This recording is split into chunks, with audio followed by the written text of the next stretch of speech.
I wanted to do a video real quick. It's actually very late actually. But this just entered my mind, and I've kind of had a lot of questions, being that I'm called the licensed guru. So I've had a lot of people asking me little tricks of the trade, or myths, or just suggestions on makeup and products that they use every day.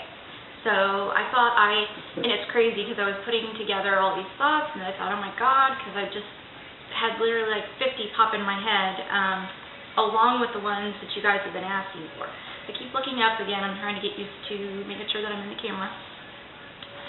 Anyway, yeah, I better go ahead and get started because I want to try and get this video all done under 10 minutes. Basically, a lot of people wanted to know about myths. So I just want to go through some things that you guys may or may not know, and the majority of you probably do, but it doesn't hurt to be reminded, I guess. But I jotted some stuff down. There's this whole myth that cutting your hair will make your hair actually grow more. No. Coloring your own hair at home is not as good as the salon. There are higher end hair products,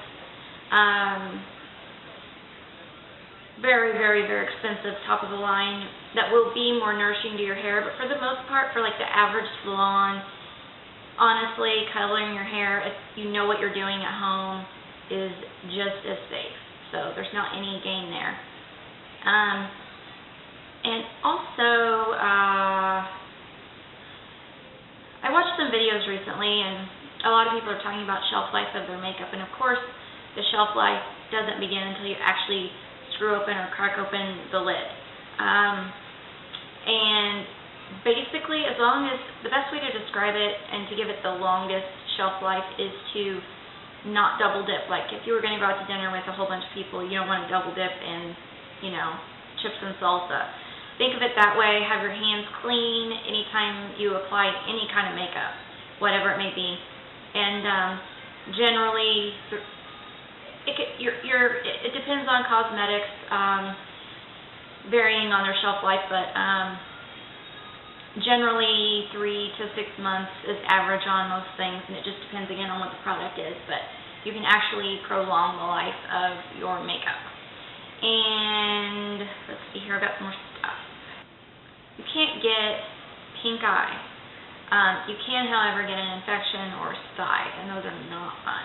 So yeah, definitely wash your hands every time before you do anything with your makeup, even your nail polish. Just make it a ritual. Also, they teach you in schooling for cosmetology to, one little trick of the trade just for your health and contaminating with germs is it's ridiculous, but saying twinkle, twinkle, little star while you wash your hands. So that's the general amount of time you're supposed to wash your hands. And also, there's a product on the market that's been on forever, and it's Pantene.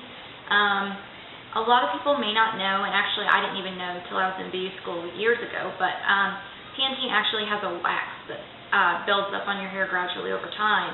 So you're not really getting your hair nourished, you're just getting a buildup and a smooth coat of wax over time. That's not a bad thing, but most people do want to be able to nourish their hair. And you're kind of contradicting it if you're using a wax-type conditioner, but you're doing the stripping and conditioning of your hair. You're not getting that nourishment through your hair follicle all the way.